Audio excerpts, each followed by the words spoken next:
Hello friends, this is SP Singh and welcome to SP sir classes. Dear friend, बात करेंगे CTET 20 अगस्त 2023 को target करते हुए सीडीपी यानी कि बाल विकास के बहुत इंपॉर्टेंट 100 प्रश्न यानी कि 100 क्वेश्चंस का कलेक्शन आपके लिए लेकर के आए हैं। ये सारे ही क्वेश्चंस जो एग्जाम आपका जनवरी और फरवरी 2023 में हुआ था वहां के चुनिंदा क्वेश्चंस रहेंगे। 100 प्रश्न का कलेक्शन रहेगा। ठीक है, आइए इन प्रश्न को सॉल्व करते हैं।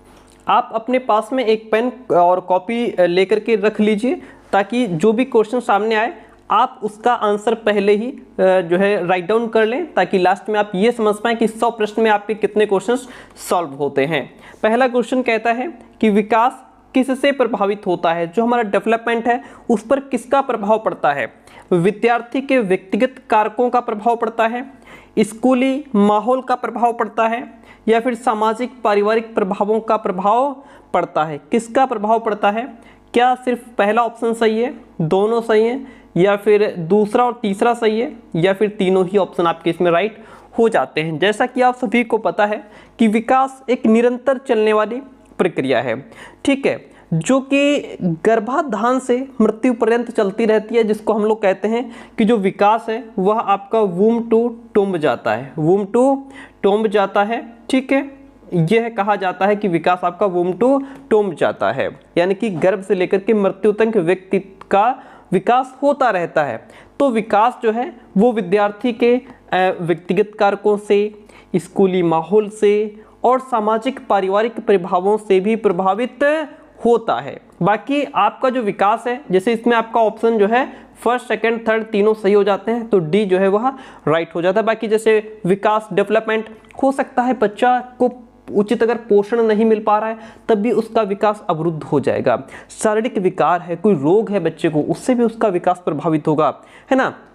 परिवार की आर्थिक स्थिति भी इस पर बड़ा प्रभाव डालती है। तो इस तरीके से हमारा जो फर्स्ट क्वेश्चन है वह क्लियर हो जाता है। और हम बढ़ते हैं नेक्स्ट क्वेश्चन की तरफ। क्वेश्चन इज, बहुत छोटे बच्चों के सामाजिकरण के संदर्भ में कौन सा कथन सही है। जो बहुत छोटे बच्चे हैं उनका सोशलाइजेशन कहाँ से होता है? विद्यालय सामाजिकरण की प्राथमिक संस्था है छोटे बच्चों के लिए, या परिवार सामाजिकरण की प्राथमिक संस्था है, सहपाठी समूह सामाजिकरण की प्राथमिक संस्था है, मुद्रक संचार सामाजिकरण की प्राथमिक संस्था है। 4 ऑप्शन आपके सामने हैं। Which one is right over here? यहाँ पे राइट ऑप्शन आपका क्या रहेगा? जो भी आंसर आपको ठीक लग रहा है आप अपना लिख लीजिए, ठीक है। उसके बाद हम बताते हैं, फिर आपको लास्ट में ये देखना है कि कितने आपके क्वेश्चन सही होते हैं। बच्चा कैसा है? बच्चा बहुत छोटा है। जो बहुत छोटा बच्चा होता है उसका समाजीकरण कहाँ से होता है? उसका समाजीकरण, उसका लालन पोषण, उसको दूसरों के सामने कैसे बातचीत करना है, कैसे उठना बैठना है, किससे नमस्ते करनी है ना, किससे कैसा व्यवहार करना है, ये सारे गुण पर जो है उसे कहाँ से मिलते हैं? उसके अपने परिवार से मिलते हैं, है ना। तो परिवार से ही वो स्नेह यानी कि प्यार, त्याग, सहयोग, दया और आज्ञा पालन, ये सब चीज़ें वो कहाँ से सीखता है? परिवार से सीखता है। इसीलिए परिवार को बालक की जो है समाजीकरण की प्राथमिक संस्था कहा गया है। Option B is the right one over here. Lev Vygotsky के सिद्धांत के अनुसार एक अध्यापिका को क्या करना चाहिए? बात किसकी हो रही है? लेवाइगोत्स्की के सिद्धांत की। डियर फ्रेंड, जैसा कि आप सभी को पता है हम बीएड क्लासेस कंटिन्यू चल रही थी हमारी, जिसकी वजह से सीटेट नहीं पढ़ा पाए। तो हमने टॉपिक्स तो नहीं क्लियर कराए हैं, पढ़े तो नहीं है, लेकिन फिर भी आपकी प्रैक्टिस कराते रहेंगे जब तक आपका एग्जाम होता है, ठीक है। तो लेवाइगोत्स्की की बात हो रही है। पहला ऑप्शन आपका कहता है संकेत और इशारे देकर विद्यार्थियों को उपयुक्त पाठ प्रदान करनी चाहिए। पाठ का मतलब होता है जिसको इंग्लिश में स्कैफोल्डिंग कहते हैं, एक सहायता जो दी जाती है, एक सहायता दी जाती है जिसमें विद्यार्थियों के बीच सहभागिता और चर्चाओं पर प्रतिबंध लगा देना चाहिए। ये कौन सी बात हुई कि विद्यार्थियों की सहभागिता सहयोग पर प्रतिबंध लगा देना चाहिए? ये कोई भी बात नहीं हुई, ठीक है। यहाँ पे लेवाइगोत्स्की के सिद्धांत के अनुसार बात हो रही है, जिसमें एक टीचर को क्या करना है, एक टीचर को क्या करना चाहिए? विद्यार्थियों की अधिगम प्रक्रिया में जो भी उनका लर्निंग प्रोसेस चल रहा है उसमें वयस्कों के पूर्ण हस्तक्षेप की प्रणाली अपनानी चाहिए। हस्तक्षेप की बात हो रही है, यहाँ पे किसकी बात हो रही है? हस्तक्षेप की, नॉन इंटरफेरेंस की बात हो रही है। इंटरफेरेंस की नहीं, नॉन इंटरफेरेंस की बात हो रही है। विद्यार्थियों के व्यवहार को अनुकूलित करने के लिए बारंबार नकारात्मक पुनर्बलन देना चाहिए?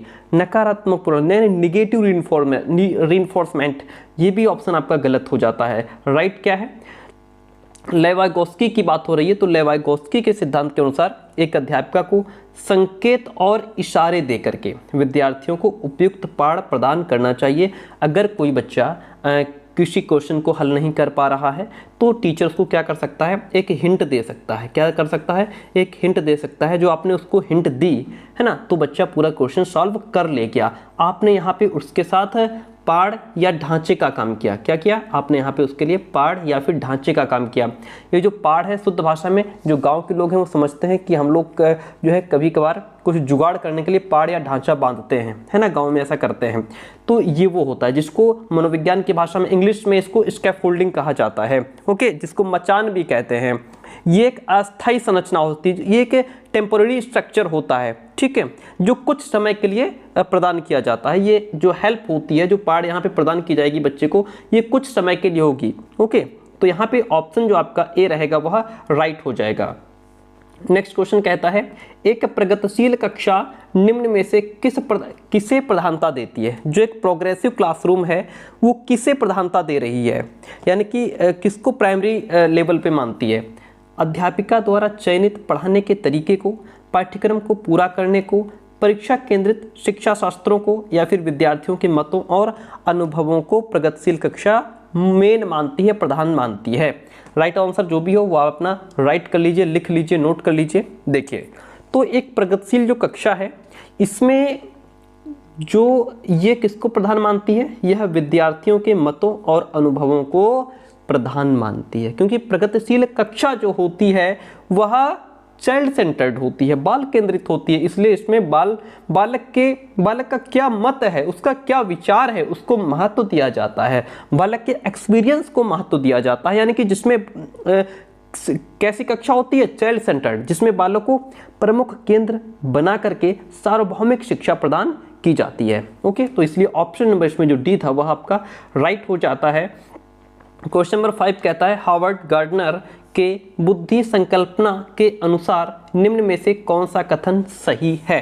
देखिए, चलिए राइट आंसर बताइए क्या है। हार्वर्ड गार्डनर के अनुसार बात हो रही है यहाँ पे, बुद्धि लब्धि किसी व्यक्ति के भविष्य में सफल होने की संभावना का सबसे सटीक अनुमान है, या फिर बुद्धि वातावरणीय कारकों द्वारा प्रभावित नहीं होती, व्यक्तियों में विभिन्न प्रकार की बुद्धियों के विभिन्न स्तर पाए जाते हैं। क्या ये बात हार्वर्ड गार्डनर के अनुसार सही है? बुद्धि के सामूहिक परीक्षण विद्यार्थियों के बुद्धि स्तर पर मापने का सर्वोत्तम जरिया है। तो राइट आंसर क्या हो जाएगा? हार्वर्ड गार्डनर की। अच्छा, गार्डनर ने मुख्य रूप से 7 प्रकार की बुद्धि का वर्णन किया है, ये भी आप ध्यान रखेंगे। तो हार्वर्ड गार्डनर के जो बुद्धि संकल्पना है, उनका जो ये कहते हैं जो कॉन्सेप्चुअलाइजेशन है इंटेलिजेंस का, इसके अनुसार निम्न में से कौन सा कथन सही है? तो यह आपका व्यक्तियों में विभिन्न प्रकार की बुद्धियों के विभिन्न स्तर पाए जाते हैं, क्योंकि इस सिद्धांत के अनुसार बुद्धि का स्वरूप एकाकी ना होकर के बहुकारकीय बताया गया है। ठीक है, तो इसलिए ऑप्शन नंबर यहाँ पे आपका राइट हो जाता है। क्वेश्चन नंबर 6 कहता है, जेंडर क्या है?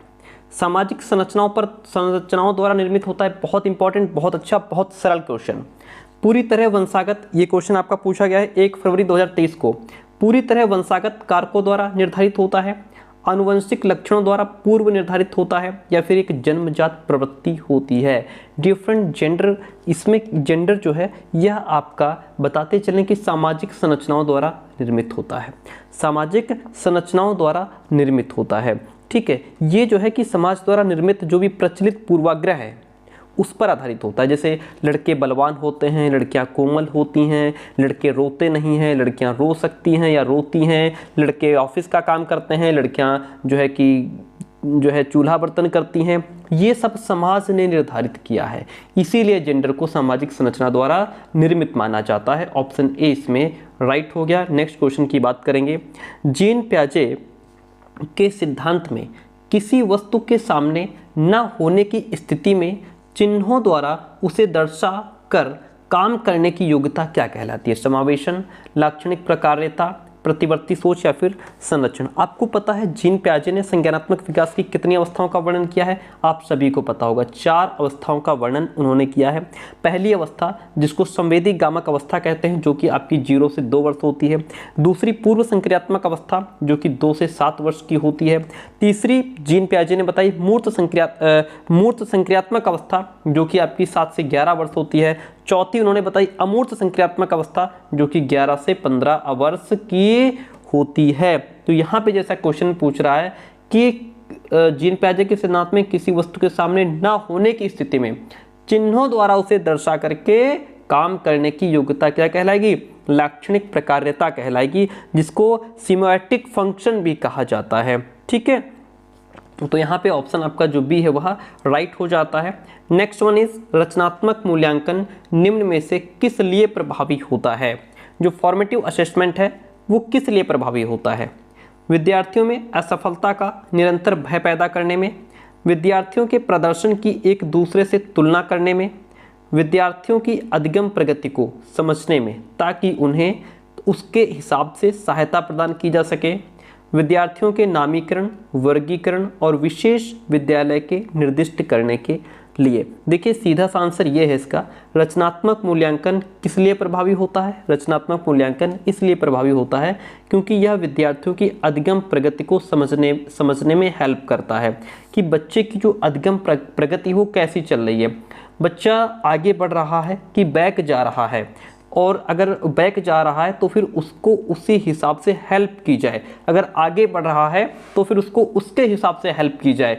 ये होता है हमारा रचनात्मक मूल्यांकन। ऑप्शन सी इसमें आपका राइट हो जाएगा। ठीक है, आगे नेक्स्ट क्वेश्चन बढ़ते हैं।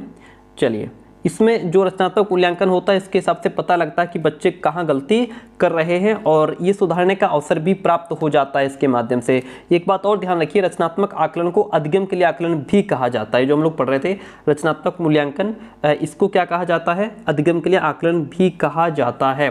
निम्न में से कौन सा अवधान न्यूनता, अतिक्रियाशीलता, विकास यानी ADHD का प्रारूपिक लक्षण है? 4 ऑप्शन आपके सामने है, जल्दी देखिए। लंबी अवधि के लिए केंद्रित रहना, धीमा क्रियाशीलता स्तर, आवेगशीलता या फिर कार्य व्यवस्था के उच्चतर स्तर, ADHD। ठीक है, अब इसमें देखिए जिसको ADHD को क्या कहते हैं? Attention deficit hyper activity disorder होता है ये, जिसमें जो बच्चा होता है वह आवेग में आकर के बिना सोचे समझे कार्य को फटाफट कर डालता है।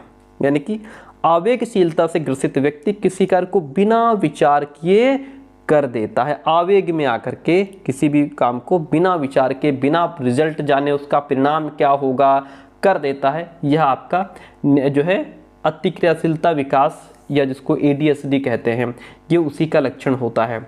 आप किसी काम को बिना जाने और समझे, उसका रिजल्ट जाने बिना जब आप उसे कर देते हैं आवेग में आकर के, तो ये आपका जो है अतिक्रियाशीलता कहलाता है।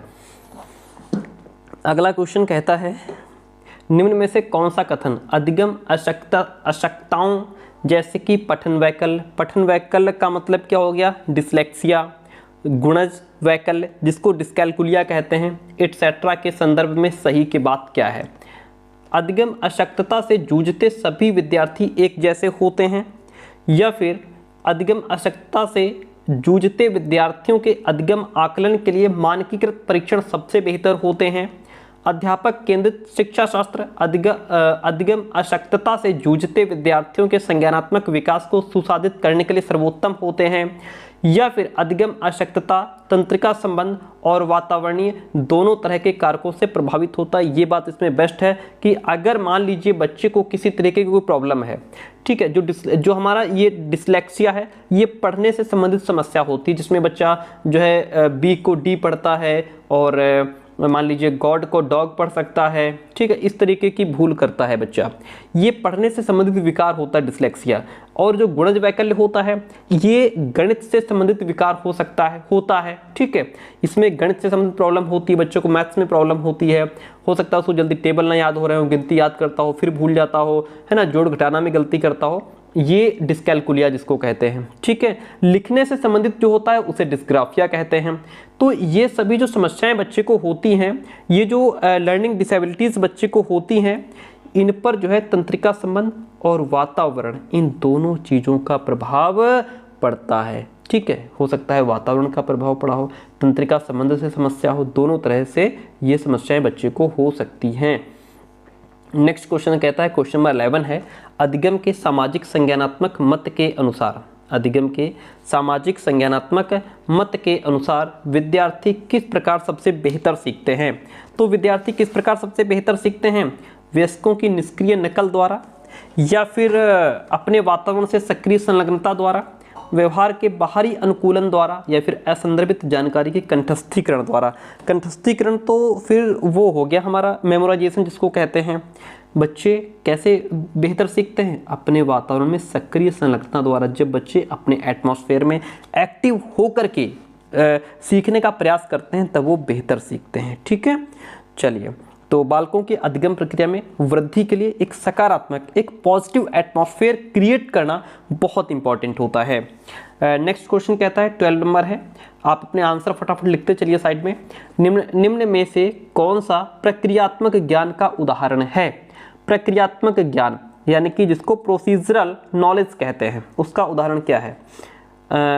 पौधारोपण, देखिए पहले तो ये समझिए कि ये प्रोसीजरल नॉलेज होता क्या है। प्रक्रियात्मक ज्ञान वो ज्ञान है जो हमें बताता है कि चीज़ों को कैसे करना है। प्रक्रियात्मक ज्ञान क्या होता है, ये हमें ये बताता है कि चीज़ों को कैसे करना है, इसको प्रोसीजरल नॉलेज कहते हैं। ये अनिवार्य रूप से कौशल आधारित होता है, ये स्किल पर डिपेंड होता है। ये किसी स्पेसिफिक स्किल या कार्य को करने का एक ज्ञान होता है। ठीक है, अब देखिए इसका उदाहरण क्या होगा। पौधारोपण के लिए मिट्टी कैसे तैयार की जाती है, क्या ये प्रोसीजरल नॉलेज है जिसमें हम ये सीख रहे हैं कि काम कैसे किया जाएगा। a+b का मूल सूत्र क्या है, a+2। इसमें हम ये नहीं सीख रहे हैं कि a+b² बराबर a² + b² + 2ab कैसे होगा, ये नहीं सीख रहे हैं। ठीक है, सिर्फ ये पूछ रहा है कि सूत्र क्या होगा, तो यहाँ पे तो हम सीख नहीं रहे हैं। भारत को आज़ादी कब मिली थी, इसमें भी हमारा जो सीखने का प्रोसेस है वो नहीं चल रहा है, ये भी हट जाएगा। अगला लीप वर्ष कब होगा, ये भी, इसका भी सीधा और फिक्स आंसर होगा जिसमें हम सीख नहीं रहे हैं, हमारी लर्निंग नहीं हो रही है। लर्निंग कहाँ हो रही है, लर्निंग हो रही है यहाँ पे। पौधारोपण के लिए यानी कि पेड़ लगाने के लिए, प्लांटेशन के लिए मिट्टी कैसे तैयार की जाती है, ये हम सीखेंगे कि आखिर वो क्या प्रोसेस है जिसके माध्यम से हम मिट्टी को बेहतर तरीके से तैयार करने के बाद उसमें जो पौधा लगाएं वो पौधा अच्छा चले, जल्दी बढ़े और जो है खूब फले फूले। तो ये यहाँ पे हम लर्निंग हो रही है हमारी। यहाँ पे हम क्या करेंगे, यहाँ पे हम एक्टिव होकर के लर्निंग करेंगे। ठीक है, इसीलिए इसको प्रक्रियात्मक ज्ञान या फिर प्रोसीजरल नॉलेज कहते हैं। ऑप्शन ए इसमें आपका राइट हो जाता है। हम नेक्स्ट क्वेश्चन की तरफ बढ़ते हैं। क्वेश्चन कहता है, देखिए आपकी कक्षा में कुछ विद्यार्थी दिए गए सवाल को हल करने में दिक्कत महसूस करते हैं। आपकी कक्षा में जो विद्यार्थी हैं उनको जो भी सवाल दिए गए हैं, जो भी क्वेश्चंस आपने दिए हैं वो उनको हल नहीं कर पा रहे हैं, तो आप क्या करेंगे। दी गई समस्या में और अधिक गैर जरूरतें जोड़ देंगे। ये भाई कौन सी बात हुई, एक तो बच्चे पहले से सवाल नहीं हल कर पा रहे हैं, आप उसमें और गैर जरूरती जो इररिलेवेंट चीज़ें हैं आप उसमें और ऐड कर देंगे, ये तो ऑप्शन यहीं पे कट जाता है। उन्हें सामग्री के परंपरागत इस्तेमाल के लिए बाध्य रहने के निर्देश देंगे। उन्हें आप निर्देश देंगे कि जो भी परंपरागत इस्तेमाल है उसमें उसके लिए बाध्य रहने के लिए निर्देश देंगे। इसका कोई सॉल्यूशन नहीं निकलेगा अगर हम ऐसा उनको गाइड करेंगे तो, है ना, निर्देश दे देंगे तो। ठीक है, चलिए इंस्ट्रक्शन जिसको देंगे, उन्हें अपने दोस्त की कॉपी से उत्तर नकल करने को कहेंगे। ये कौन सा सॉल्यूशन हुआ अगर हम सिर्फ ये कह देंगे कि अपने दोस्तों की कॉपी से जो भी आंसर है वो नकल करके लिख लो। ठीक है, उन्हें समान तरह की समस्याएं जो उन्होंने पहले हल की थी पर चिंतन करने को कहेंगे। ये ऑप्शन सबसे बेस्ट है। मान लीजिए हमारी क्लास में आप लोग भी टीचर बनेंगे या बहुत सारे लोग आप में से टीचिंग कर रहे हैं। अगर बच्चा कोई सवाल नहीं हल कर पा रहा है तो उसको हम लोग क्या कहेंगे कि बेटा इसी तरह का क्वेश्चन जो हमने तुम्हें कल कराया था, जो परसों कराया था या जो उस दिन कराया था, उसको कैसे हल किया था वो समझिए। फिर अगर जब तुम उसको समझ लोगे तब ये क्वेश्चन तुम्हारा सॉल्व हो जाएगा। ये तरीका हम अपनाएंगे। ठीक है। अगर बच्चा सवाल को हल नहीं कर पा रहा है तो फिर उसी तरीके का क्वेश्चन हमने जो बच्चे को पहले कराया है, हम वो कहेंगे कि उन्होंने पहले हल की थी, उसी पर आप चिंतन कीजिए कि वो क्वेश्चन आपने किस तरीके से हल किया था, कौन सा फॉर्मूला लगा था, उसी तरीके से बेटा ये भी क्वेश्चन लग जाएगा तो बच्चा इसको कर लेगा। ठीक है, ऑप्शन डी में आपका राइट हो जाता है। विद्यार्थी सीखने के आंतरिक रूप से अधिक अभिप्रेरित होंगे अगर वे डैश के भाव को महसूस करें। किसके भाव को महसूस करें? अगर विद्यार्थियों के अंदर खुशी होगी, अगर विद्यार्थियों के अंदर जॉय होगा तो बच्चे अच्छा सीखेंगे। ये क्वेश्चन आपका 1 फरवरी 2023 को पूछा गया है। यानी कि विद्यार्थी सीखने के लिए आंतरिक रूप से अधिक अभिप्रेरित होंगे अगर वे खुशी के भाव को महसूस करें, क्योंकि निराशा, शर्म, कुंठा ये भाव विद्यार्थी के सीखने का जो प्रोसेस है उसमें ऑब्स्टेकल्स उत्पन्न कर देते हैं, उसमें बाधाएं उत्पन्न कर देते हैं। ठीक है, इसलिए खुशी, बच्चे का खुश होना बहुत आवश्यक है। निम्न में से कौन सा घटक सामाजिक सांस्कृतिक घटकों की श्रेणी में आता है जो विकास को प्रभावित करता है? स्कूली माहौल, क्या ये डेवलपमेंट पर अपना प्रभाव डालता है? तंत्रिका संबंधी विकार यानी कि न्यूरोलॉजिकल जो डिफिसिट्स होती हैं, क्या उनका प्रभाव पड़ता है डेवलपमेंट पर? जैविक प्रवृत्तियां, बायोलॉजिकल डिपोजिशंस, क्या उनका प्रभाव पड़ता है? या फिर आनुवंशिक बनावट यानी कि जेनेटिक जो मेकअप होता है, क्या इसका प्रभाव डेवलपमेंट पर पड़ता है? डिफरेंट आपको बताते चले कि विभिन्न प्रकार के कारक हैं जो सकारात्मक और नकारात्मक दोनों रूप से विकास को प्रभावित करते हैं। इन कारकों में पर्यावरण, सामाजिक सांस्कृतिक, आर्थिक, शारीरिक, भावनात्मक ये सभी कारक शामिल होते हैं जिनका हमारे विकास पर प्रभाव पड़ता है। तो सामाजिक सांस्कृतिक कारक सामाजिक और सांस्कृतिक कारकों के एक संयोजन को संदर्भित करता है कह सकते हैं। तो इसमें आपका जो स्कूली माहौल है वो आपका राइट आंसर हो जाएगा। क्वेश्चन नंबर 16 कहता है विकास का कौन सा सिद्धांत है जो यह निर्दिष्ट करता है? निर्दिष्ट का मतलब होता है सजेस्ट। निर्दिष्ट का मतलब क्या होता है? सजेस्ट करता है कि समग्र निर्माण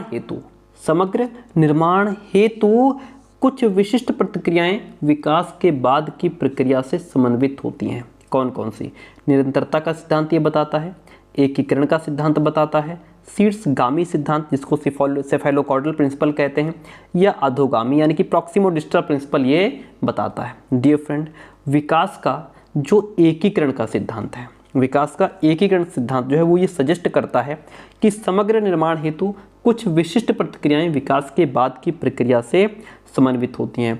इस सिद्धांत के अनुसार क्या होता है कि बालक अपने संपूर्ण अंग को और फिर अंग के भागों को चलाना सीखता है। जैसे आपने देखा होगा पहले बच्चा क्या करता है कि जो है पूरे हाथ को चलाता है। जैसे आप अगर बच्चे को कोई चीज़ पकड़ने के लिए दो तो अपना पूरा हाथ चलाएगा या फिर दोनों हाथ आपके सामने करेगा उस चीज़ को पकड़ने के लिए। और छोटा बच्चा हो तो पूरे बॉडी को चलाता है, हाथ भी चलाएगा, पैर भी चलाएगा, मुंह भी चलाएगा उस चीज़ को पकड़ने के लिए। लेकिन फिर धीरे धीरे वो ये सीख जाता है कि हमें पूरी बॉडी नहीं, सिर्फ फिंगर्स से हम इस चीज़ को पकड़ सकते हैं, है ना। और फिर बाद में उंगली और हाथ दोनों को एक साथ मिलाना सीख जाता है। इसी को एकीकरण का सिद्धांत कहते हैं। क्वेश्चन कहता है लेवागोत्स्की के विचारों से सहमति रखने वाली अध्यापिका को क्या करना चाहिए? ऐसी अध्यापिका, ऐसा टीचर जो लेवागोत्स्की के उसके जो विचार हैं उनसे सहमत है तो उसको क्या करना चाहिए? किसी भी परिस्थिति में विद्यार्थियों को संकेत या इशारे देने से बचना चाहिए नहीं। जो भी टीचर लेवागोत्स्की से सहमत होगा वो इशारे देने से, वो बच्चे को हिंट देने से कभी नहीं बचेगा, है ना। तो ये ऑप्शन पहले ही कट जाता है। दूसरा है किसी समस्या पर काम करते हुए अपने विचारों के मौखिकीकरण करने पर विद्यार्थियों को हतोत्साहित करना चाहिए। सीटेट, टेट या किसी भी टीचिंग एग्जाम में जहां हतोत्साहित लिखा हो वो ऑप्शन हमारा कभी भी राइट नहीं हो सकता क्योंकि हम डिस्करेज नहीं करते बच्चों को। ये ऑप्शन यहाँ कट गया हतोत्साहित की वजह से। विद्यार्थियों के बीच चर्चा और वैचारिक बहस को बढ़ावा देना चाहिए या अधिगम को विद्यार्थियों के सामाजिक सांस्कृतिक परिवेश से अलग देखना चाहिए? नहीं, हम बच्चों को सामाजिक सांस्कृतिक परिवेश से अलग कभी नहीं देखेंगे। हम जो है बच्चों क्या करेंगे? विद्यार्थियों के बीच चर्चा और वैचारिक बहस को बढ़ावा देना चाहिए, ऐसा लेवागोत्स्की कहते हैं। ठीक है, तो इसलिए ऑप्शन नंबर सी हमारा राइट हो जाता है। लेवागोत्स्की का मत है कि उच्चतर क्रम की मानसिक प्रक्रियाएं जो हायर ऑर्डर मेंटल प्रोसेसेस हैं वह प्रक्रियाएं डैश के द्वारा क्या होती हैं, जो है सम्मिलित होती हैं, जिसको सम्मिलित कहते हैं। मनोवैज्ञानिक उपकरण या फिर पुरस्कार एवं दंड, अनुकूलन, कंठस्थीकरण।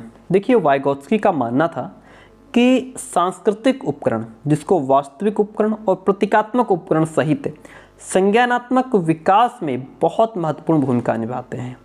उन्होंने उन उपकरणों पर जोर दिया जो सांस्कृतिक सोच का समर्थन करने के लिए प्रदान करती है, ताकि सभी उच्च स्तरीय जितनी भी मेंटल प्रोसेसेस हैं, जैसे कि तर्क और समस्या समाधान, भाषा, संकेत, प्रतीकों जैसे मनोवैज्ञानिक उपकरणों के द्वारा मध्यस्थता की जाती है।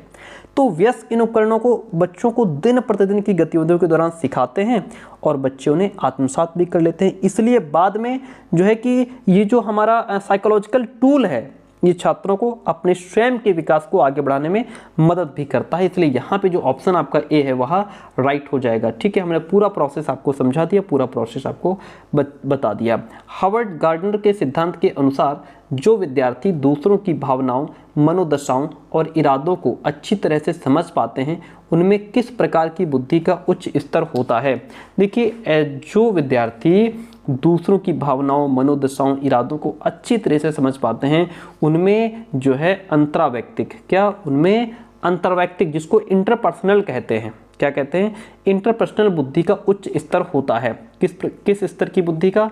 इंटरपर्सनल बुद्धि का उच्च स्तर होता है हार्वर्ड गार्डनर के अनुसार।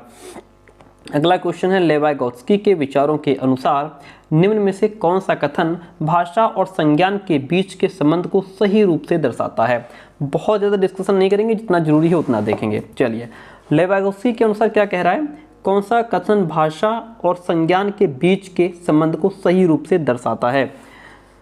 भाषा की विचारों के स्वनियमन में कोई भूमिका नहीं है, या फिर बच्चों की स्वनिर्देशित बातें उनकी आत्म केंद्रीयता को दर्शाती हैं। बच्चों की जो प्राइवेट स्पीच होती है उनकी मौखिक सोच के आंतरिक स्तर को दर्शाती है। विचारों का मौखिकीकरण बच्चों के समस्या समाधान कौशलों में बाधक बनता है। तो यहाँ पे क्या है, लेवाइगोत्स्की के अनुसार बात हो रही है, तो जो बात कही गई है निजी वाक पर, यानी कि आंतरिक भाषण पर, प्राइवेट स्पीच पर, जिसे गुप्त भाषण या मौखिक सोच के रूप में भी जाना जाता है। ठीक है, तो उनकी मौखिक सोच के आंतरिक स्तर को दर्शाती है। इसलिए ये ऑप्शन नंबर सी यहाँ पे आपका राइट हो जाएगा। लड़के हमेशा विज्ञान में अच्छे होते हैं और लड़कियां गायन में, यह कथन क्या दर्शाता है। लड़के विज्ञान साइंस में अच्छे होते हैं और लड़कियां किस में अच्छी होती हैं, सिर्फ सिंगिंग में अच्छी होती हैं। ये हमारा जेंडर इक्विटी को दर्शा रहा है, जेंडर पैरिटी को दर्शा रहा है, जेंडर आइडेंटिटी को दर्शा रहा है, या फिर जेंडर स्टीरियोटाइप को बढ़ावा दे रहा है। तो आप सभी को पता है ये हमारा किसको दर्शा रहा है, यह जेंडर स्टीरियोटाइप को इंडिकेट कर रहा है, जेंडर रूढ़िवादिता को दर्शा रहा है। लड़के विज्ञान में अच्छे होते हैं, लड़कियां सिर्फ सिंगिंग कर सकती हैं, सिंगिंग में अच्छी होती हैं, यह जेंडर रूढ़िवादिता को दर्शा रहा है। रचनात्मक आकलन किस प्रकार किया जाना चाहिए, मानकीकृत परीक्षणों के समूह का उपयोग करके, एक विशेष शिक्षक द्वारा, ना कि एक सामान्य शिक्षक द्वारा, नियमित रूप से विद्यार्थियों में सहयोग के साथ, या फिर केवल सत्य शुरुआत और अंत में ही करना चाहिए। देखिए क्वेश्चन क्या कहता है, केवल यहाँ पे सत्य नहीं है, यहाँ पे सत्र है। केवल जो है कि सत्र शुरुआत और अंत में ही करना चाहिए रचनात्मक आकलन। राइट क्या हो जाएगा, नियमित रूप से विद्यार्थियों में सहयोग के साथ रचनात्मक आकलन करना चाहिए। ठीक है, रचनात्मक आकलन उन विभिन्न प्रकार की विधियों को संदर्भित करता है जिनका उपयोग शिक्षक किसी पाठ, इकाई या पाठ्यक्रम के दौरान छात्र समझ सीखने के दौरान जरूरतों और शैक्षणिक प्रगति के प्रक्रियागत मूल्यांकन के लिए करते हैं। ठीक है, तो इस तरीके से ऑप्शन सी यहाँ पे आपका राइट हो जाएगा। क्वेश्चन कहता है, समावेशी शिक्षा के अनुसार सभी विद्यार्थी अपनी सर्वोत्तम क्षमताओं को प्राप्त कर सकें, यह सुनिश्चित करने के लिए किन सिद्धांतों का पालन करना चाहिए। समता यानी इक्वालिटी का, प्रेजुडिस का, पक्षपात का, या फिर सेग्रीगेशन का, पृथक्करण का। तो समावेशी शिक्षा के अनुसार क्या होता है, सभी विद्यार्थी अपनी सर्वोत्तम क्षमताओं को प्राप्त कर सकें, यह सुनिश्चित करने के लिए किन सिद्धांतों को अपनाना चाहिए? इसमें आपका जो है समता के सिद्धांत को अपनाना चाहिए। समता और सभी के लिए समान अवसर होने चाहिए। अच्छी तरह से निर्मित शैक्षिक योजनाएं सभी के लिए होनी चाहिए। ठीक है, तो इसलिए ऑप्शन नंबर यहाँ पे आपका यानी कि समानता पर जोर देना है। गति, समन्वय, वैकल्य प्रत्यक्ष रूप से किन कठिनाइयों से संबंधित है? यहाँ पे गति, समन्वय, वैकल्य जो है वह आपका डिस्प्रैक्सिया की बात कर रहा है। किसकी बात कर रहा है? डिस्प्रैक्सिया की बात कर रहा है। देखिए किन कठिनाइयों से संबंधित है? पाठ विषय वस्तु पढ़ने से, तथ्यों को याद रखने से, शारीरिक अंगों के समन्वय से, या फिर अंकों के प्रकरण से। अंकों के प्रकलन से यहाँ पे होगा, प्रकलन। ठीक है, मैनिपुलेशन ऑफ नंबर्स जिसको कहते हैं। तो यह आपका शारीरिक अंगों के समन्वय से संबंधित है। किससे संबंधित है? Physical coordination of body parts. जो हमारे बॉडी पार्ट्स का जो फिजिकल कोऑर्डिनेशन है यह उससे रिलेट करता है। क्या? डिस्प्रैक्सिया। ठीक है, चलिए नेक्स्ट क्वेश्चन हमारा कहता है रचनात्मक बच्चों की एक पहचान विशेषता यह है कि वे मानदंडों के अनुरूप ही काम करते हैं, वे दूसरे की नकल करना पसंद करते हैं, वे स्वतंत्र रूप से सोचते हैं, उनकी ध्यान अवधि कम होती है। तो जो रचनात्मक बच्चों की पहचान ये है, विशेषता ये है कि वे स्वतंत्र रूप से सोचते हैं। क्या होते हैं? जो रचनात्मक बच्चे होते हैं वो सृजनात्मक योग्यता वाले होते हैं, उनकी सृजनात्मक योग्यता होती है ना, और बुद्धि उनकी प्रखर होती है, तो वे स्वतंत्र रूप से सोचते हैं। Option C is the right one in this question. ये क्वेश्चन आपका 30 जनवरी 2023 में पूछे गए क्वेश्चन से। अगला क्वेश्चन कहता है बच्चों के सम्मुख विचार बिंदु प्रस्तुत करते समय सही क्रम डैश से डैश की ओर होना चाहिए। बच्चों के सम्मुख विचार बिंदु प्रस्तुत करते समय जो सही क्रम हो आपका वो जटिल से सरल, सामान्य से विशिष्ट, अमूर्त से मूर्त, या फिर सांकेतिक से अनुप्रतीकात्मक होना चाहिए। क्या होना चाहिए? यह आपका सामान्य से विशिष्ट होना चाहिए। क्या होना चाहिए? सामान्य से विशिष्ट होना चाहिए।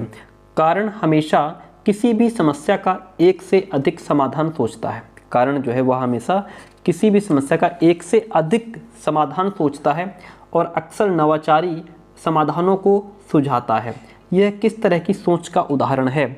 जब बच्चा जो है कि एक ही प्रॉब्लम का कई सॉल्यूशन सोच रहा है तो वह आपका कन्वर्जेंट थिंकिंग कर रहा है, यानी कि अपसारी सोच का ये उदाहरण है। ठीक है, कन्वर्जेंट थिंकिंग में क्या होता है? ऐसा चिंतन जिसमें हम किसी भी विषय वस्तु के बारे में भिन्न भिन्न प्रकार से सोचते हैं, उसे हम अपसारी चिंतन कहते हैं। और जो है कि अपसारी चिंतन एक ऐसा चिंतन है जिसमें व्यक्ति एक ही समस्या के समाधान के लिए भिन्न भिन्न विधियों के द्वारा विचार करता है। यानी कि प्रॉब्लम एक है, उस पर आप कई तरीके से सोच रहे हैं, हम इसको ऐसे भी सॉल्व कर सकते हैं, ऐसे भी सॉल्व कर सकते हैं, ऐसे भी सॉल्व कर सकते हैं, कई विधियाँ लगा देते हैं। इसे अपसारी सोच कहा जाता है, इसे डाइवर्जेंट थिंकिंग कहते हैं। नेक्स्ट क्वेश्चन कहता है अधिगम प्रभावशाली और अर्थपूर्ण हो। जो हमारी लर्निंग है वो इफेक्टिव हो, मीनिंगफुल हो, इसके लिए क्या महत्वपूर्ण है? विद्यालय में हो रहे अधिगम और विद्यालय के बाहर के जीवन के बीच संबद्धता स्थापित करना, या फिर विषय सामग्री को इस प्रकार प्रस्तुत करना जिससे कि विद्यार्थी उस ज्ञान को दैनिक जीवन में प्रयोग करने का प्रयास न कर पाएँ। ये कौन सी बात होगी कि बच्चों को ऐसा नॉलेज दो जिसको वो जो है डेली अपना डेली रूटीन में यूज़ न कर पाएँ। अवधारणा, ये ऑप्शन इसीलिए कट गया। अवधारणाओं को इस तरीके से पढ़ना जिससे कि विभिन्न उप अवधारणाओं से संबद्धता स्थापित ना हो सके। नहीं, बिल्कुल नहीं, हम जो है उनमें संबद्धता स्थापित करेंगे। ज्ञान के दोहराव पर बल देना चाहिए और समझ के लिए उत्कंठा को कम से कम करना चाहिए।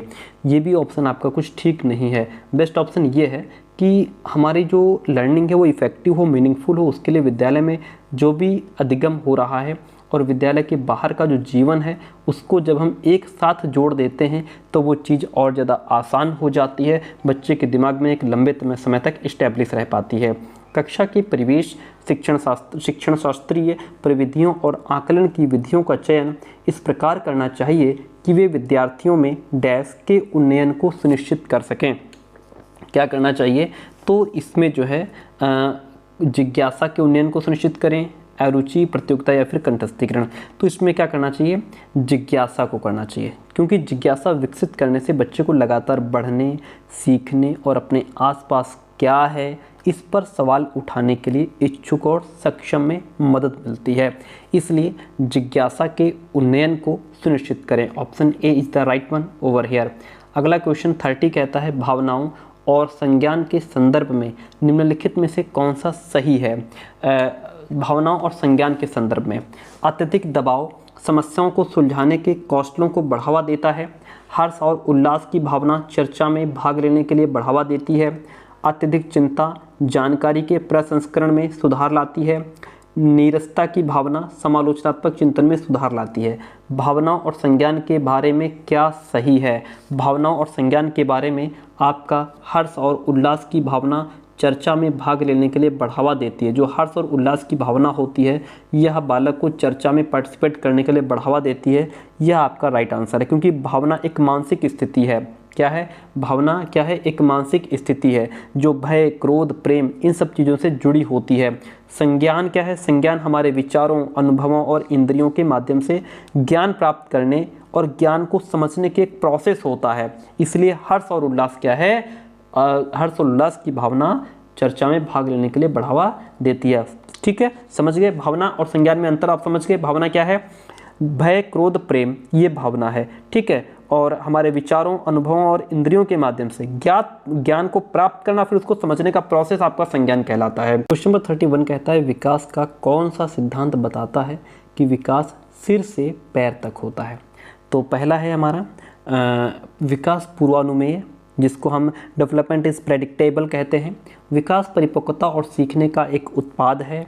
विकास एक विशेष दिशा में आगे बढ़ता है, या फिर बच्चों के विकास की दर में विभिन्नताएं होती हैं। देखिए, ये जो हमारा सिद्धांत है विकास एक विशेष दिशा में आगे बढ़ता है, यह सिद्धांत हमें ये बताता है कि विकास सिर से पैर की दिशा में होता है। यानी कि पहले बालक का जो है सिर डेवलप होता है, उसके बाद उसका हाथ, पैर, धड़ और फिर लास्ट में सबसे पहले बच्चे का सिर डेवलप होता है, फिर उसके हाथ, फिर धड़ और फिर अंत में उसके पैर डेवलप होते हैं। जैसे जो बच्चा होता है, न्यूबॉर्न बेबी होता है ना, बालक जन्म के कुछ समय बाद क्या होता है कि केवल अपना सिर उठाना प्रारंभ कर देता है।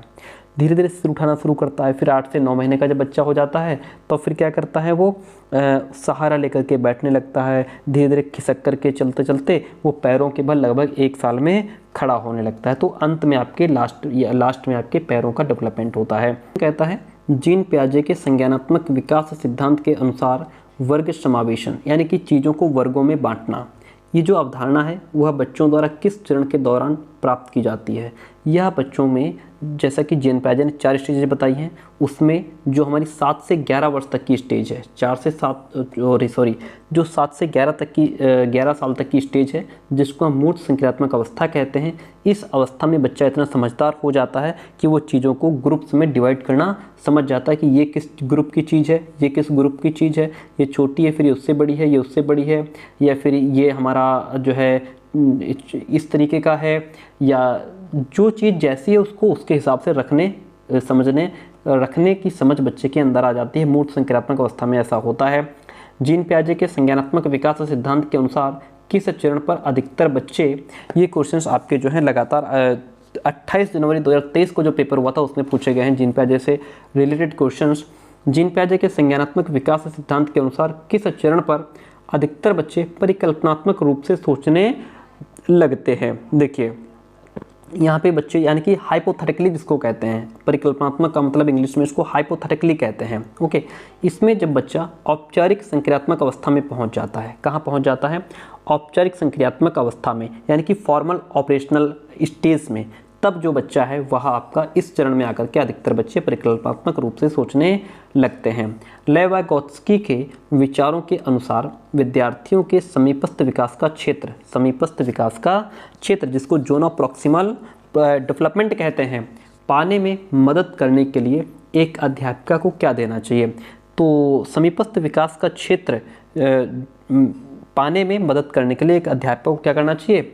उसको हिंट देनी चाहिए, यानी कि स्कैफोल्डिंग देना चाहिए, पाड़ देना चाहिए, उसको ढांचा देना चाहिए, मचान जिसे कहते हैं। ठीक है, तो इसका मतलब ये हुआ कि अगर बच्चा किसी प्रॉब्लम को सॉल्व नहीं कर पा रहा है, या बच्चे को होमवर्क मिला वो नहीं कर पा रहा है, आपने क्या किया? बच्चे को थोड़ी सी हेल्प दे दी, बच्चे को है ना थोड़ी सी हिंट दे दी, यानी काम उसका नहीं कराया, पूरी बात नहीं बताई लेकिन थोड़ा हिंट दे दिया कि बेटा ये ऐसे नहीं ऐसे होगा, ये ऐसे होगा, इसमें आप अगर इस तरीके का फॉर्मूला लगाएंगे तो ये हो जाएगा। यानी कि आपने एक थोड़ी सी हेल्प बच्चे की कर दी, बस बच्चे के समझ में आ गया और बच्चा फटाफट अपना काम करता जा रहा है। इसे कहते हैं स्कैफोल्डिंग। क्या कहते हैं? स्कैफोल्डिंग। लेव वाइगोत्स्की ने डैश विकास में वृद्धि हेतु डैश के इस्तेमाल पर बल दिया है। किस पर बल दिया है? तो लेव वाइगोत्स्की ने जो है शारीरिक पारस्परिकता पर, नैतिक पुरस्कारों, सामाजिक स्मृति सहायक विधियों, संज्ञानात्मक सांस्कृतिक उपकरणों, किस पर बल दिया है? तो इसमें लेव वाइगोत्स्की ने संज्ञानात्मक विकास में वृद्धि करने के लिए सांस्कृतिक उपकरणों के इस्तेमाल पर बल दिया है। लेव वाइगोत्स्की ने अपने संज्ञानात्मक विकास में वृद्धि हेतु सांस्कृतिक उपकरणों के इस्तेमाल पर बल दिया है, क्योंकि इनके सिद्धांत को सामाजिक संस्कृतियों का सिद्धांत भी कहते हैं, क्योंकि बालक का विकास समाज के द्वारा होता है और सामाजिक अंतःक्रिया के द्वारा ही बालक ज्ञान अनुभव को प्राप्त करता है। ठीक है, तो ये हमारा किसका सिद्धांत है? लेव वाइगोत्स्की का सिद्धांत है। निम्नलिखित में से किसने बच्चों में नैतिक विकास के सिद्धांत का प्रस्ताव रखा? किसने बच्चों के नैतिक विकास का सिद्धांत का प्रस्ताव रखा? वह आपके लॉरेंस कोहलबर्ग थे। कौन थे? लॉरेंस कोहलबर्ग थे। अगला क्वेश्चन कहता है, ये भी क्वेश्चन आपका कब पूछा गया? 28 जनवरी का है। बहुबुद्धि सिद्धांत कहलाता है कि, बहुबुद्धि सिद्धांत कहता है, बहुबुद्धि सिद्धांत क्या कहता है? बुद्धि विभिन्न प्रकार की हो सकती है, बुद्धि को तेज नहीं किया जा सकता, बुद्धि को सटीक रूप से मापा जा सकता है, सभी व्यक्तियों में बुद्धि स्तर एक समान है। बहुबुद्धि सिद्धांत क्या कहता है? बहुबुद्धि सिद्धांत कहता है कि बुद्धि विभिन्न प्रकार की हो सकती है।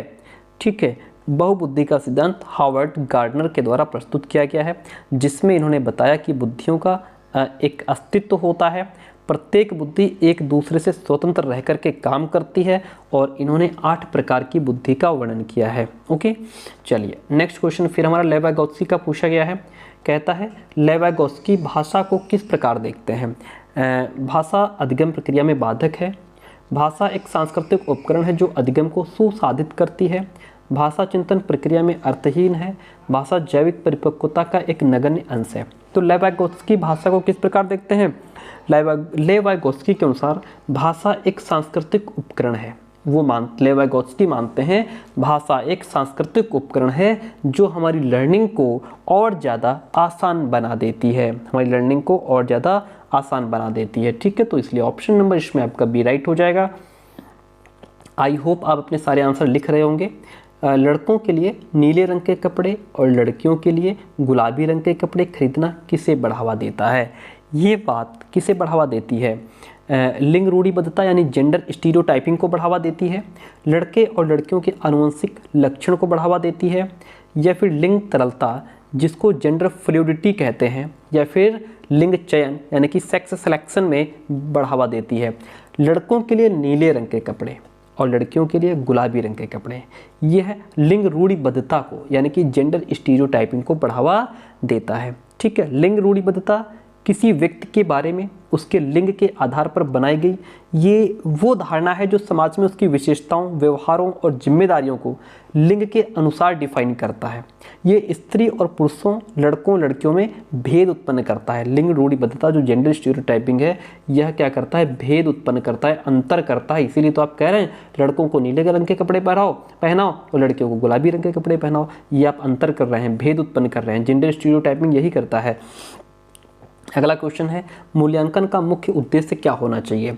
विद्यार्थियों का नामीकरण यानी कि लेबलिंग करना। ठीक है, नामीकरण का मतलब लेबलिंग है। ठीक है, और समान योग्यता आधारित विद्यार्थियों का समूहीकरण करना, विद्यार्थियों की अधिगम प्रगति को समझना, या फिर कम अंक पाने वाले विद्यार्थियों का अवरोधन करना। देखिए, मूल्यांकन वो प्रक्रिया है जिसके आधार पर हम किसी छात्र के ज्ञान का आकलन करते हैं। बच्चे ने कितना सीखा, क्या उसकी समझ है, वो प्रगति कर रहा है, अवनति कर रहा है ना। जो मूल्यांकन है इसका उद्देश्य विद्यार्थियों की अधिगम प्रगति को समझना है। क्या है? अधिगम प्रगति को समझना, और जो उसकी एजुकेशनल अचीवमेंट है और उसकी और छात्रों के प्रेरणा स्तर में सुधार लाना, टीचिंग को इफेक्टिव करने के लिए, ये इन सब चीज़ों के लिए हम मूल्यांकन का, यही तो मूल्यांकन का मुख्य उद्देश्य होता है। ठीक है, तो आप समझ गए, विद्यार्थियों की अधिगम प्रगति को समझने के लिए मूल्यांकन का प्रयोग किया जाता है, नामीकरण के लिए नहीं। लेबलिंग तो हमारा निगेटिव वर्ड हो जाता है। अगला क्वेश्चन कहता है कक्षा में एक दृष्टिबाधिता से जूझते शिक्षार्थी के समावेशन को बढ़ावा देने के लिए एक अध्यापिका को क्या करना चाहिए। बालक है आपकी क्लास में, वो देख नहीं सकता, तो आप क्या करेंगे। जानकारी का मौखिक विवरण देना चाहिए, जानकारी के लिए मौखिक विवरण देना चाहिए, जो है कि वर्बली एक्सप्लेन करना चाहिए उनको, या फिर कॉन्सेप्ट के विवरण हेतु चार्ट दिखाना चाहिए। एक बात बताओ, बच्चा देख नहीं पा रहा है, आप उसको चार्ट दिखा रहे हो, ये कौन सी बात हुई। सांकेतिक भाषा का प्रयोग करना चाहिए। बच्चा एक तो देख नहीं पा रहा है, ऊपर से आप उसको संकेत दे रहे हो, ये भी गलत है। उनकी तरफ बार बार देखना चाहिए। भाई वो तो देख ही तो नहीं पा रहा है, तो फिर उसकी तरफ क्यों देखोगे। जानकारी का मौखिक विवरण देना चाहिए। कक्षा में जो दृष्टिबाधित बच्चा है उसको जानकारी का मौखिक विवरण, यानी कि उसके लिए अच्छा साउंड, अच्छी आवाज़, कहने का मतलब प्रॉपर उसको आवाज़ उसके कानों तक जानी चाहिए, वो शब्दों को प्रॉपर समझ पाए, यही ठीक है उसके लिए। एक अगला क्वेश्चन कहता है एक विशिष्ट अधिगम असमर्थता पठन वैकल्य। पठन वैकल्य यानी कि यहाँ पे बात डिसलेक्सिया की हो रही है।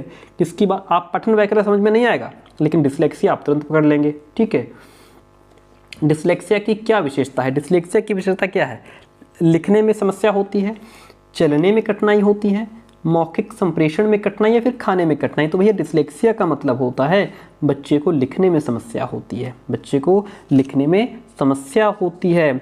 इसमें बच्चा बी को डी लिख देता है, इसमें अंतर नहीं कर पाता, गॉड को डॉग पढ़ लेता है, लिख देता है, ये सभी समस्याएं बच्चे को होती हैं इसमें। अगला क्वेश्चन कहता है निम्न में से कौन सी युक्ति है जो विद्यार्थियों के जानकारी को लंबे समय तक याद रखने में मदद करेगी। कौन सी युक्ति, जानकारी से संबंधित बेमतलब शब्दों का समूह बनाना। जब शब्द हमारे बेमतलब होंगे, कैसे शब्द होंगे, मीनिंगलेस, जिनका कोई मतलब नहीं है, क्या इस तरीके की जानकारी बच्चे लंबे समय तक याद रख पाएंगे। मुझे तो नहीं लगता, नहीं रख पाएंगे। इसको यहाँ पे काट दो। जानकारी को अव्यवस्थित रूप से प्रस्तुत करना, यानी कि उनको जो है डिसऑर्गेनाइज्ड करना, डिसऑर्गेनाइज्ड मैनर के हिसाब से नहीं, अव्यवस्थित नहीं करेंगे। जानकारी हमेशा बच्चों को एक व्यवस्थित रूप में दीजिए। जानकारी से संबंधित दृश्य रूपक और समरूपक बनाना, बात तो ठीक लग रही है, ठीक है। और जानकारी को बिना किसी संदर्भ के प्रस्तुत करना। अगर आप जानकारी को बिना किसी संदर्भ के यानी कि बिना किसी कॉन्टेक्स्ट के बच्चे के सामने रखेंगे तो फिर बच्चे के किसी मतलब की नहीं है। सीधी सी बात यह है, वो युक्ति यानी कि जानकारी से संबंधित दृश्य रूपक और समरूपक बनाने की जो युक्ति है, ये विद्यार्थियों को जानकारी को लंबे समय तक याद रखने में मदद करेगी। ठीक है, तो इसलिए ऑप्शन नंबर यहाँ पे सी आपका राइट हो जाता है। 44 कहता है यदि एक शिक्षक विद्यार्थियों में समस्या समाधान क्षमताएं विकसित करना चाहता है, प्रॉब्लम को सॉल्व करने की जो क्षमता है वो उसको विकसित करना चाहता है, तो उसे निम्न में से किससे बचना चाहिए। किससे बचना चाहिए, समस्या को ठीक समझने के लिए विद्यार्थियों को प्रेरित करें, बिल्कुल इससे बचना नहीं चाहिए, बल्कि ये विद्यार्थियों को क्या करना चाहिए, प्रेरित करना चाहिए। इसके लिए विद्यार्थियों को समस्या के विभिन्न पहलू देखने के लिए प्रोत्साहित करना चाहिए। विद्यार्थियों में व्यवस्थित कार्य करने की आदत विकसित करनी चाहिए कि जो बच्चा जो भी काम करे उसको एक सिस्टमैटिक ढंग से करे। ठीक है, ये भी सही है। विद्यार्थियों को प्रेरित करना कि वे कार्य को जैसे भी हो जल्दी करें, नहीं, इसी से तो बचना चाहिए। किससे बचना चाहिए, इसी से बचना चाहिए कि भाई अगर आप ये कह देंगे कि किसी भी काम को जैसे भी हो पाए जल्दी कर दो, इससे बच्चा काम को बस निपटा देगा, उसके बारे में ना कुछ जानेगा, ना समझेगा, ना उसके रिजल्ट की चिंता करेगा, परिणाम क्या होगा, कोई मतलब नहीं, बस वो काम को फटाफट किसी भी तरीके से निपटाना चाहेगा, है ना। इससे क्या होगा, विद्यार्थी के अंदर समस्या समाधान क्षमता डेवलप नहीं होगी। क्षमता तभी डेवलप होगी जब विद्यार्थी समस्या को ठीक से समझेगा, उसके विभिन्न पहलू को समझेगा, है ना, एक सिस्टमैटिक ढंग से काम करेगा, तभी समस्या को समाधान करने की क्षमता आएगी बालक के अंदर। तो किससे बचना चाहिए, काम को जल्दी करने से बचना चाहिए। ऑप्शन डी इसमें आपका राइट हो जाता है। अगला क्वेश्चन कहता है विद्यार्थियों को त्रुटियों के संबंध में अध्यापिका को क्या करना चाहिए, यानी कि जो गलतियां हो जाती हैं, जो एरर्स हो जाती हैं, उसके संबंध में। नकारात्मक पुनर्बलन द्वारा त्रुटियों को कम करना चाहिए, दंड द्वारा त्रुटियों को कम करना चाहिए, उन अधिगम कमियों को खोजना चाहिए जिनकी वजह से त्रुटियां हुई हैं, या फिर त्रुटियों की उपेक्षा करनी चाहिए। सीधी सी बात यह है कि विद्यार्थियों की त्रुटियों के संबंध में अध्यापिका को उन अधिगम कमियों को खोजना चाहिए, जो भी यानी कि जो भी लर्निंग गैप्स हैं, जो कमियां हैं, उनको खोजना चाहिए जिनकी वजह से गलतियां हुई हैं। आखिर वो कौन सी चीज़ है जिसकी वजह से बालक गलती कर रहा है, टीचर को उसे ढूंढना चाहिए। संज्ञान और भावनाएं क्या है, मैंने अभी 2 मिनट पहले आपको बताया था। देखिए भावना क्या है, अभी बताया था। भावना एक मानसिक स्थिति है जो भय, क्रोध, प्रेम इन सब चीज़ों से जुड़ी हुई है। संज्ञान जो है ये अनुभव और इंद्रियों के माध्यम से ज्ञान की प्राप्त करने की एक प्रक्रिया होती है। संज्ञान बताता है कि मानसिक प्रक्रियाएं यानी कि सीखने, याद रखने, समस्या को सुलझाने और जन्म से लेकर वयस्क होने तक की सोच कैसे विकसित होती है, ये संज्ञान बताता है। भावनाओं को सकारात्मक भावों, नकारात्मक भावों और किसी भी तनावपूर्ण स्थिति जो होती है उस स्थिति के लिए अवांछित प्रतिक्रियाओं के रूप में भी अनुभव किया जाता है। ठीक है, तो इस तरीके से संज्ञान और भावना में अंतर होता है। ये एक दूसरे से परस्पर संबंधित हैं, ये एक दूसरे से परस्पर संबंधित हैं। राष्ट्रीय शिक्षा नीति 2020 ने किस पर जोर दिया है? जो हमारी NEP 2020 है, इसने किस पर जोर दिया है? इसने बहुविषयकता शिक्षा, कठोर पाठ्यक्रम, योग्यता आकलन या फिर परीक्षा केंद्रित शिक्षा शास्त्र। राष्ट्रीय शिक्षा नीति 2020 ने बहुविषयकता शिक्षा पर जोर दिया है, यानी कि मल्टी डिसिप्लिनरी एजुकेशन पर जोर दिया है। क्वेश्चन नंबर इसमें आपका जो ए है ऑप्शन वह राइट हो जाएगा। डैश अधिगम को नकारात्मक रूप से प्रभावित करता है। कौन करता है? कुपोषण, उत्सुकता, अभिसंज्ञान, महारत उन्मुखी लक्ष्य नकारात्मक रूप से प्रभावित करता है लर्निंग को। उत्सुकता जो है बच्चे के अंदर होती है, जो क्यूरियोसिटी होती है, वह अधिगम को नकारात्मक रूप से प्रभावित नहीं करती है। जो अभिसंज्ञान है, जो मेटाकॉग्निशन है, यह भी नकारात्मक रूप से प्रभावित नहीं करता। महारत उन्मुखी लक्ष्य, मास्टरी ओरिएंटेड गोल, यह भी नकारात्मक रूप से प्रभावित नहीं करता। इन सबका बालक की लर्निंग पर पॉजिटिव यानी कि सकारात्मक प्रभाव पड़ता है। इन सब का सकारात्मक प्रभाव पड़ता है किस पर? लर्निंग पर। लेकिन कुपोषित जो बच्चा होता है, जिसको मेलन्यूट्रिशन नहीं मिल पाते, है ना, जिसको न्यूट्रिशन नहीं मिल पाते, पोषण नहीं मिल पाते, वह अधिगम पर उसका निगेटिव प्रभाव पड़ता है। इसलिए option number A is the right one over here. एक पेंसिल को पकड़ना डैश कौशल का उदाहरण है, जबकि फुटबॉल को धकेलना डैश का कौशल का उदाहरण है। देखिए, आइए इस क्वेश्चन को समझते हैं। एक पेंसिल को पकड़ना डैश कौशल का उदाहरण है, जबकि फुटबॉल को धकेलना डैश कौशल का उदाहरण है। पेंसिल को धकेलना हमारा सूक्ष्म गतिक कौशल का उदाहरण हो जाएगा।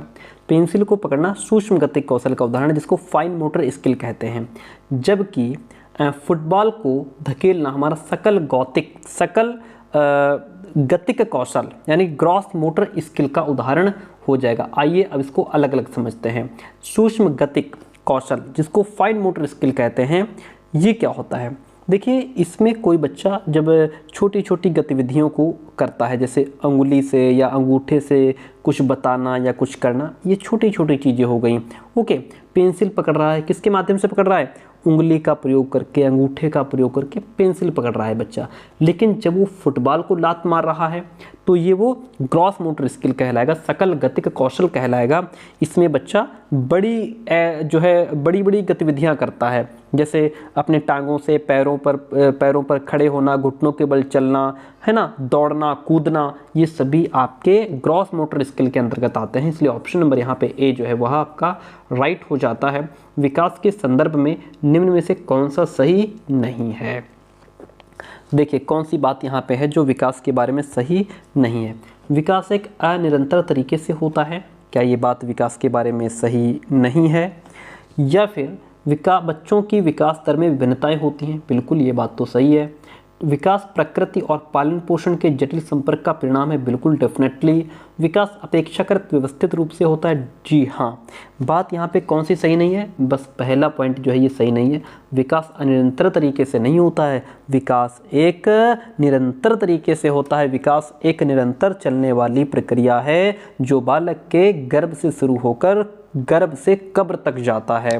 Okay, option A is the right one over here. Question हमारे 50 पूरे हुए। कितने पूरे हुए? 50 क्वेश्चन का कलेक्शन पूरा होता है। एंड जो 50 क्वेश्चन है ये हम लोग नेक्स्ट क्लास में डिस्कस करेंगे। क्लास कैसे रही कमेंट करके जरूर बताइए। थैंक यू सो मच, मिलते हैं बहुत जल्दी नेक्स्ट क्लास में।